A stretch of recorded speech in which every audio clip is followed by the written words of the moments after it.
La urea es uno de los fertilizantes que tiene más nitrógeno después pues, de los cargas amoniacales que en algunos estados del país se aplican. ¿Sí? Entonces aquí vienen sus concentraciones, viene su solubilidad y viene la reacción que se genera en el suelo. Aquí hay un dato importante. ¿Sí? La urea genera un efecto alcalino en el suelo al principio. ¿Sí? Entonces, eso lo tenemos que considerar debido a que va a afectar dependiendo del tipo de suelo donde estemos aplicando la urea. Los amonios tienen un efecto ácido, los nitratos de calcio un efecto algo neutro, y así sucesivamente. Aquí vienen todas las fuentes nitrogenadas que se conocen actualmente. ¿Sí? Ahora bien, cuando nosotros aplicamos cualquier fertilizante en el suelo, incluyendo la urea, tiene varias rutas, ¿sí? Aproximadamente entre el 50 y el 60% es aprovechado por el cultivo, y eso va a estar en función del lugar donde coloquemos el fertilizante. Segundo, una parte se va a lixiviar, o se puede lixiviar dependiendo de las condiciones del clima, dependiendo de las condiciones de riego que tengamos, ¿sí? Otra parte se va a volatilizar directamente el suelo por reacción directa con los minerales. Una buena parte se va a desnitrificar, hasta un 50% se nos puede perder una vez que ya está en forma de nitrato por procesos de desnitrificación biológica.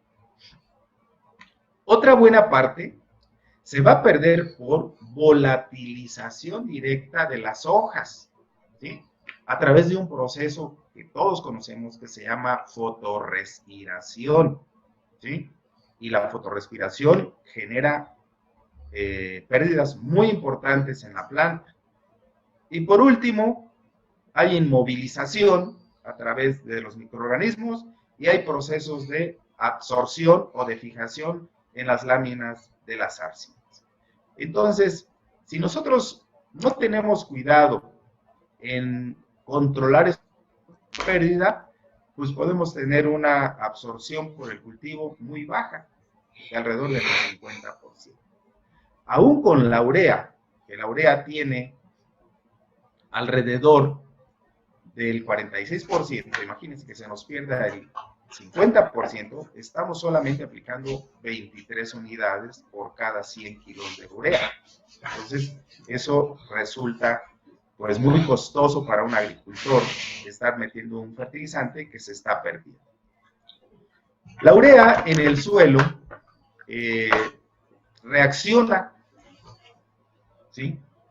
Pero es un producto que se ha creado a través del proceso Haber-Bosch, primeramente la fabricación de amoníaco, después la urea se hace reaccionar con CO2 y con el uso de alta presión, 400 atmósferas, y alta temperatura, alrededor de 200 grados centígrados. ¿Sí? Este proceso realmente nos permite producir una urea de alta calidad. ¿Sí? En nuestro país, pues tenemos petróleo, tenemos energía, ¿sí? El nitrógeno lo podemos tomar del ambiente para que podamos fabricar los fertilizantes nitrogenados que queramos, ¿sí? Sin embargo, cuando el proceso de producción de la urea no es adecuado y hay un sobrecalentamiento, se genera un producto que se llama biuret, es decir, se unen dos ureas, ¿sí? Y este producto, el biuret, puede resultar tóxico cuando se encuentra en el fertilizante a una concentración de alrededor del 1%. Las concentraciones deben ser alrededor del 0.3 hacia abajo, para que tenga la calidad y especialmente no nos intoxique al cultivo. Entonces, es importante que nosotros veamos la calidad de la urea que estamos comprando. ¿Para qué? Para no dañar nuestros cultivos, especialmente si lo aplicamos de manera foliar. Cuando la urea la aplicamos al suelo, entra un proceso de hidrólisis, ¿sí? Se descompone y al final nos puede generar iones amonio y iones nitratos, por un proceso de hidrólisis al amonio y después por un proceso de oxidación los nitratos. ¿Sí? A través, todo esto es catalizado por las bacterias nitrosomonas y por nitrobacterias. ¿Sí? Ahora bien, aquí hay algo bien importante. Las plantas absorben amonio y absorben nitratos.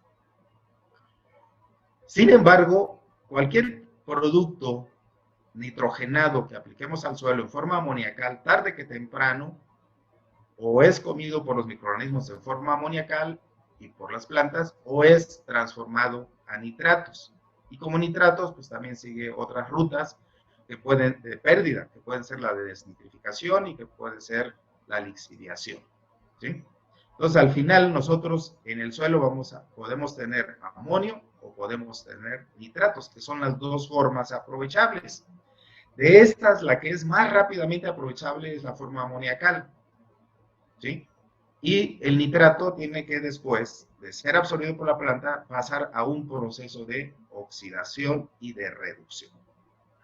Aquí tenemos el tiempo en el que puede tardar este amonio en ser transformado a nitratos, ¿sí? Pero también la urea en este momento tiene que ser hidrolizada, es decir, descompuesta para liberar el amonio y que este pueda ser aprovechado por microorganismos y por las plantas. Aquí tenemos una serie de reacciones que ocurren en los suelos que son alcalinos, ocurre la hidrólisis, el amonio puede ser de alguna forma transformado a amoníaco y como amoníaco perderse en forma gaseosa. Y por eso decimos que se puede perder hasta un 50% del nitrógeno ureico cuando los suelos no tienen las características químicas adecuadas para que la urea pueda, pues para que la hidrólisis nos genere amoníaco y que este amoníaco se pierda en forma gaseosa. ¿Sí? Entonces, aquí es importante que cuando apliquemos los fertilizantes, primero, pues se tapen, se cubran con el suelo, haya suficiente humedad.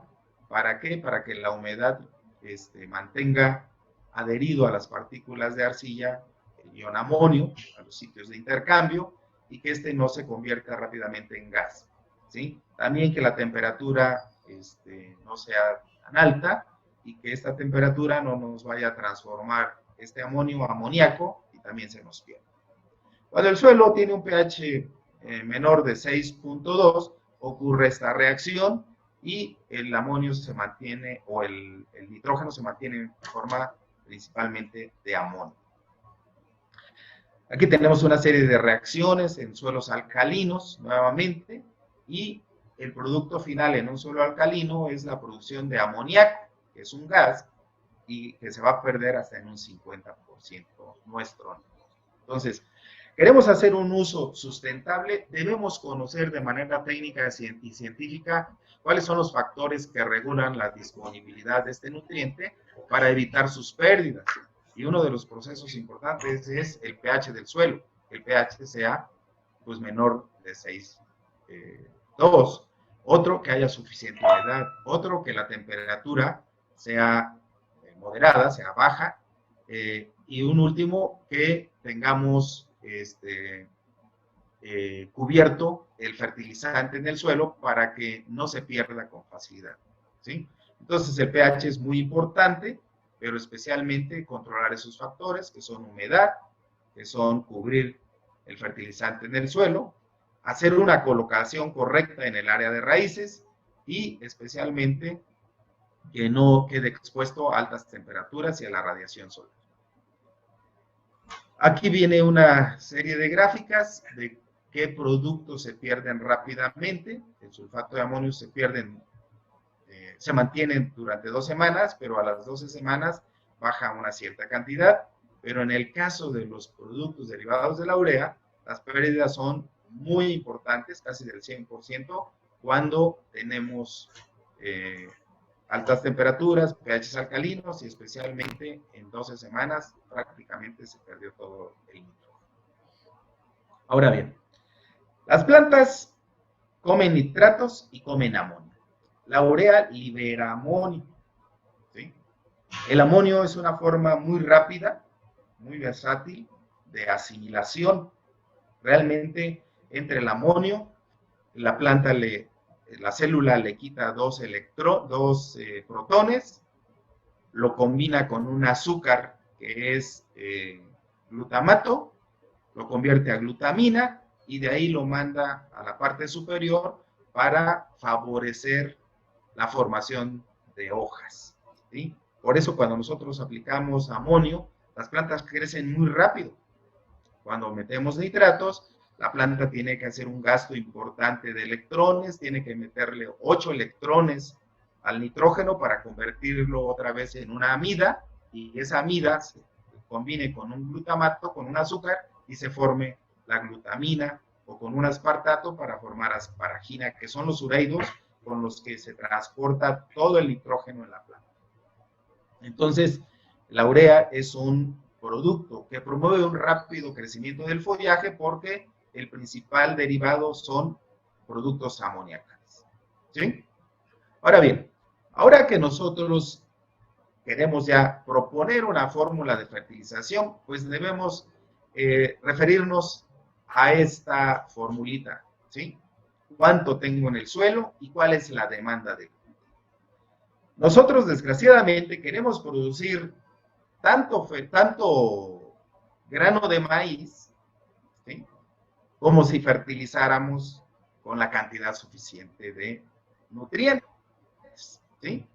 Queremos producir 20 toneladas de grano sin aplicar fertilizantes o sin aplicar nada. Creo que eso no es correcto ni es lógico, ¿sí? Si queremos producir lo suficiente, necesitamos también fertilizar lo suficiente. Y esto lo podemos obtener a partir de esta pequeña formulita, ¿sí? ¿Cuánto hay en el suelo? ¿Cuál es la demanda del cultivo? ¿Cuál es la eficiencia del fertilizante en función de las características químicas, físicas del suelo? Y con base en eso establecemos la dosis de fertilización. ¿Cómo saber cuánto tenemos en el suelo? Bueno, a través de análisis del suelo, ¿sí? La empresa Apice tiene un laboratorio, se llama NutriLab, que hace los análisis y hace, con base en esto, los programas de nutrición para los agricultores. Estos son los formatos que nosotros entregamos y además esta empresa hace los fertilizantes, te fabrica la mezcla de productos en un solo grano para la producción que tú desees obtener. Entonces, ¿de qué otra manera alimentamos la formulita que acabamos de presentar? Pues a través de las demandas. Aquí tenemos, por ejemplo, las demandas de nitrógeno, ¿sí? 22 kilogramos de nitrógeno, 4 kilogramos de fósforo, 19 kilogramos de potasio, ¿sí?, para producir una tonelada de grano, ¿sí? Entonces, aquí vienen las cantidades de calcio, de magnesio, de azufre, de micronutrimentos, ¿sí? Pero aquí, ¿qué nos falta? La eficiencia del fertilizante en las condiciones químicas y físicas del suelo, ¿sí? Aquí también viene en esta gráfica una serie de datos donde necesitamos suministrar el fertilizante, cualquiera que este sea, en diversas etapas de crecimiento del cultivo, ¿sí? Entonces, aquí la cantidad de nitrógeno que podemos adicionar, de fósforo, de potasio, en la etapa 1, en la etapa 2, en la etapa 3, en la etapa 4, en la madurez, y la cantidad suficiente de todos estos nutrientes para una producción de 19.3 toneladas por hectárea. Entonces, ¿qué tenemos que hacer? Hacer primero la estimación de las dosis que requerimos para una X producción y además las etapas críticas donde debemos aplicar los nutrimentos. Aquí estamos hablando solamente de 2 nutrimentos, de 3 nutrimentos. Más abajo viene para alrededor de 6 nutrimentos, pero también los micronutrimentos son esencialmente necesarios. Entonces, resumiendo este aspecto, necesitamos primero estimar cuánto necesitamos de fertilizantes para producir una X producción.